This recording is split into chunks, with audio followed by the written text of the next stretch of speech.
SLBC సొరంగం వద్ద సహాయక చర్యలకు సంబంధించి తాజా వివరాల్ని మంత్రి ఉత్తమ్ కుమార్ రెడ్డి వెల్లడించారు. దేశ సరిహద్దుల్లో టనల్స్ నిర్మించే వాళ్ళు ఈ గత కొన్ని సంవత్సరాలుగా భారతదేశంలో ఎక్కడ టన్నల్ యాక్సిడెంట్ జరిగినా అందులో పాల్గొన్న వారిని ఈరోజు మేము ఆహ్వానించి మరి మా ఎంబడి తీసుకొచ్చి ఈరోజు టన్నల్ లోపల పంపించి మరోసారి పరిశీలన చేయడం జరిగింది. అయితే ఒక విషయం ఏంటంటే ఇప్పుడు అక్కడ పేరుకుపోయిన మట్టి నీరుతో ఉండే ఏదైతే సిల్ట్ ఉందో ఆ సిల్టు ఒక 200 మీటర్ల వరకు పెరిగిపోయి సుమారు 15-20 ఫీట్ల వరకు పెరిగి ఉండి కొంత రెస్క్యూ ఆపరేషన్స్లో కొంత ఆటం జరిగిన మాట మీ అందరూ గమనిస్తున్నారు. సరే, ఈరోజు the best experts in India, serving and retired army officers, వాళ్ళని మేము ఆహ్వానించి వాళ్ళని కూడా ఈరోజు టనల్ లోపలికి పోయి బయటకు వచ్చి ఇప్పుడు వాళ్ళతో రివ్యూ చేసుకుని మేము నిర్ణయం తీసుకున్నాము. ఇప్పుడు పూర్తి స్థాయిలో డీవాటరింగ్ చేయడం జరుగుతుంది. డీవాటరింగ్ చేసి ఆ టనల్ బోరింగ్ మిషన్ ఏదైతే కొలాప్స్ అయిపోయిందో గ్యాస్ కట్టర్స్ ఉపయోగించి అది కట్ చేసి తీసేయడం జరుగుతుంది. ఆ తర్వాత ఆర్మీ, నేవీ, ఎన్డీఆర్ఎఫ్ వాళ్ళు కలిసి అదేవిధంగా ఈ ర్యాట్ మైనర్ సర్వీసెస్లో కూడా వారిని తీసుకొని ఈ రెస్క్యూ చేసే వాళ్ళని రిస్క్ తీసుకోకుండా ఆ సిల్ట్ లోపలికి వెళ్ళిపోయి మరి 8 మంది ఎవరైతే మిస్సింగ్ ఉన్నారో వాళ్ళ కోసం మరి సీరియస్ ప్రయత్నం చేయబోతున్నాము.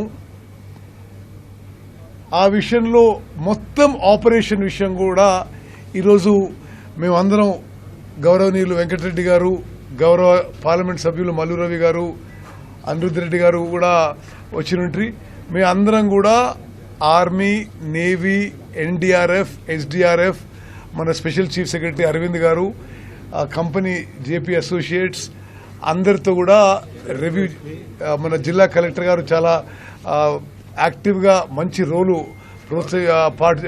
Is taking part here, SP గారు కూడా అందరి సహకారంతో ఒక కాంక్రీట్ ప్లాన్ ఆఫ్ యాక్షన్తో ఈరోజు మేము ఫైనలైజ్ చేసినాము. We have made a concrete plan of action that we will go head in to the silt now. We are hoping that we can complete the whole operation in 2 days. Okay, we have decided a plan of action and we have decided a time frame, and now we will go forward with it starting from now. Immediately after this press conference, everybody will be going into action. సరే, అవన్నీ రాజకీయాన్ని మార్చుకోండి. ఇప్పుడు ఎవరన్నా ఒక ప్రకృతి వైపరీత్యాన్ని, ఒక human ట్రాజడీని ఒక రాజకీయంగా లబ్ధి పొందే ప్రయత్నం చేస్తే దాని గురించి ఈ స్టేజ్లో నేను మాట్లాడదలుచుకోలేదు. ఓకే, మేము మాట్లాడాలంటే Srisailam left bank power project పేలిపోయినప్పుడు ఎంతమంది చనిపోయినరు, కాళేశ్వరం టనల్లో ఎంతమంది చనిపోయినరు, మేడిగడ్డ బ్యారేజ్ ఎందుకు కూలిపోయింది, అవన్నీ మాట్లాడాల్సి వస్తుంది. అది నేను మాట్లాడదలుచుకోలేదు. ప్రతిపక్షాలు చాలా దురదృష్టకరం ఆ విధంగా మాట్లాడడం, ఈ దిగజారిన మాటలు అనవసరం.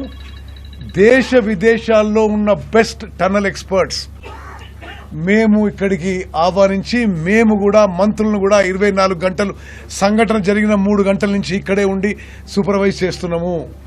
ఇదంతా అయిన తర్వాత సరే ఆ సంఘటన వేరే వివరాలకి పోతాం, కానీ right now we're focusing totally on rescue and relief operations. సరే, అది మేము ఇంకా పూర్తిగా ఆశ వదులుకోలేదు. బ్రతికున్నరు బయటికి తీసుకురావాలి అనే ఉద్దేశంతోనే మా పని ముందుకు పోతున్నాము.